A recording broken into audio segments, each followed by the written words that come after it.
Hello, ladies and gentlemen. I hope that you're all well today. You must please forgive me, but I wanted to talk about something that is deeply emotional, but very, very necessary. So, obviously, here in Britain, we're coming up to Remembrance Sunday, um, where we obviously commemorate those who fought in World War One, Flanders Field, the poppies. It's a time really in Britain's calendar where all of a sudden everyone in the establishment has to pretend that they care very, very deeply about what the men of our country fought for in the 20th century and how much they actually care about it.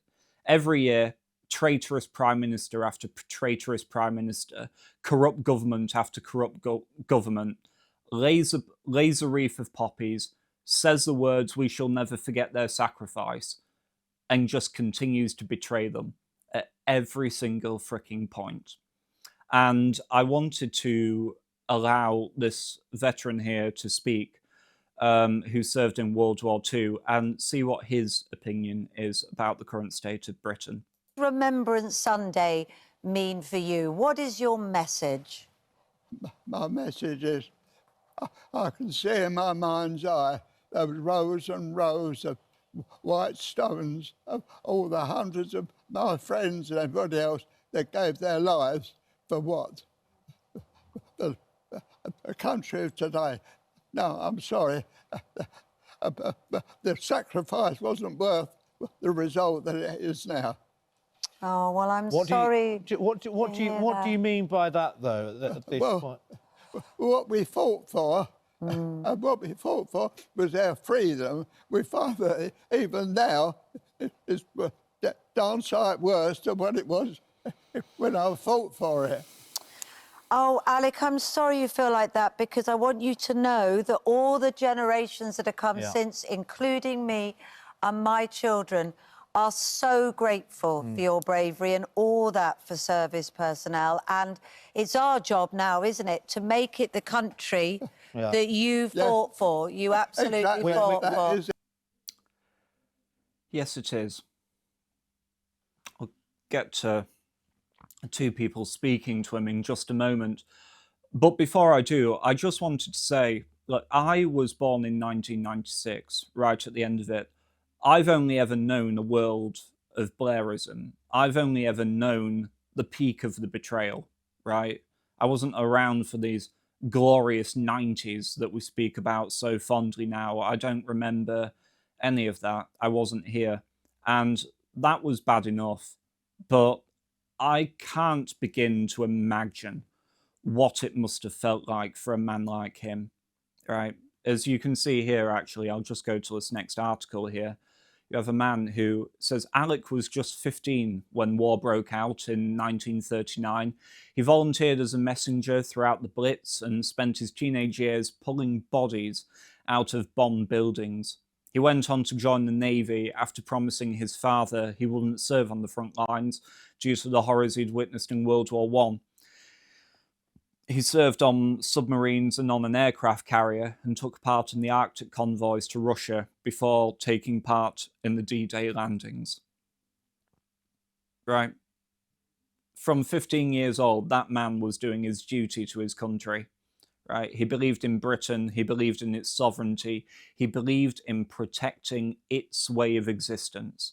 Right? Whatever your feelings about any of it, the point of the matter is that no matter what remoulding has been done of the World War II narrative and the revisionism, none of it takes away from the individual bravery of the men who fought in it, even if they did go on to into it with dubious pretenses. And so really what we have here as I just wanted to say was, as someone born in the 90s, I can't imagine what that was like to go there, put your life on the line, see horrors untold, most likely at D-Day, to be pulling bodies out of your own city after the Blitz and after bombing raids, and then to slowly but inexorably watch the total destruction and decline of your own homeland, sold out decade after decade to a government that was entirely in hock to foreign interests, foreign opinions, because that's actually what all of this is about. The reason, whether this particular gentleman believes it or not, I can't say, because obviously he doesn't go into the specifics, but the fact of the matter is, when you've got people like Odysee here saying, oh, what do you mean by that? What do you mean by that? Well, I'll tell you what I mean by that, Odysee. It's the fact that actually this gentleman's opinion about what he fought for, what he risked his life for, and what countless brothers in arms, friends, colleagues who will have signed up with him, who didn't live to see England out to the other side of World War II, right? They all disappeared. And in its place, we created a world that gives more care to your opinion, as you literally yesterday advocated for Sharia law in Britain and basically said it's the same as social justice, and so what's the problem with it? Then we do actually care about the opinions of this chap who put his life on the line with immense bravery. That's what's wrong. That's what's wrong with the country. As Connor very well points out here, I'm sorry, the sacrifice wasn't worth the result. Nothing sums up modern Britain better than the World War II veteran lamenting what our country has become, being patronised by a woman who married an architect of Blair's government and a man who said that he wants Sharia law. Yeah, absolutely. Absolutely. That really is what this is about. And this isn't something merely felt in Britain as well. There's also this clip here from a veteran, an American veteran of World War II, speaking some years ago now, who had very similar sentiments on the topic. And it's a disgrace. It's an absolute disgrace.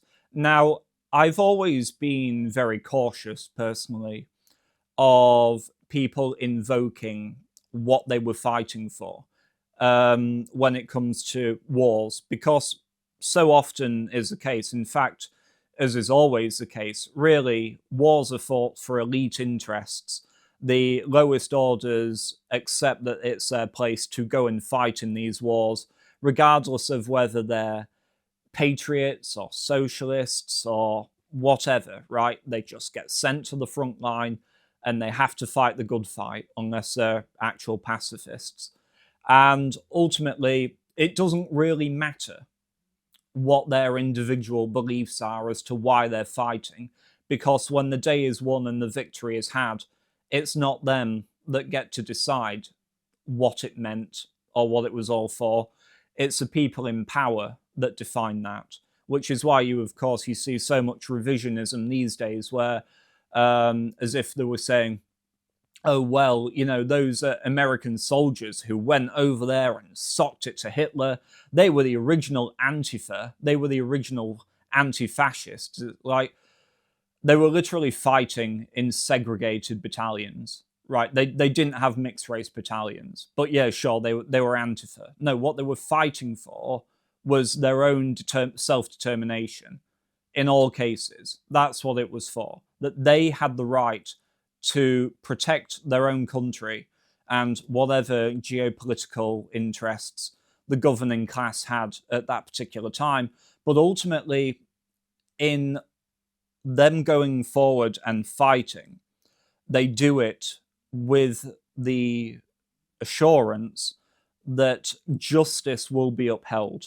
That actually, when they return home after everything that they've endured, their country will work, their government will work to serve their interests, not the interests of foreigners who got off a boat illegally 5 minutes ago, or people who were brought in over totally dubious reasons on the Windrush boat. No, them, the English in England.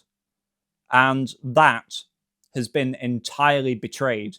He fought so that England may continue to be a safe place for his children. And it isn't. Not like it was in his day. You heard him say, it's nothing. We're not as free as we used to be back then. No, I know, and I'm sorry, we failed you. I mean, I wasn't alive, but as a nation, we failed to actually honour that. And so as Keir Starmer will inevitably go and lay the wreath this weekend, I would just like to assure him that despite what these people say, there are people out there, an entire generation, in fact, who do truly appreciate what they all fought for. And we shall see the Shire again. We will have England again, because I'm not having this injustice stand. None of us are. When I talk about things like this was from when I went to Barking a few years back to visit a church there where Captain Cook got married. It was as part of the research I was doing for an epochs with Beau at the time. But I arrived at Barking Station, and the absolute state of it was ridiculous. Not only the sheer degradation of the buildings and the decline of the town itself, but also just the demographics of it. And I went to the church where Cook was married, and all of a sudden, everything that was foreign on the streets, and they were truly foreign. I walked into that church, and it was entirely English. It was like the last holdout of the English of Barking. It was like that church was the only place where they could be themselves, where they could have conversations about their own history, their own pride, their own legacy, and speak to people who understood it on the same wavelength as them. And I got chatting to a gentleman in there, and without any provocation on my part, he proceeded to just tell me about the decline, about how he'd just seen his constituency handed over to foreigners decade after decade, slowly but surely, and with no political sympathy whatsoever for his position from the establishment. It is the greatest betrayal that has ever existed in this nation's history, and we shan't forget it. And even if it's not been, their sacrifice hasn't been honoured for these past 80 years, it will be one day. It will be one day.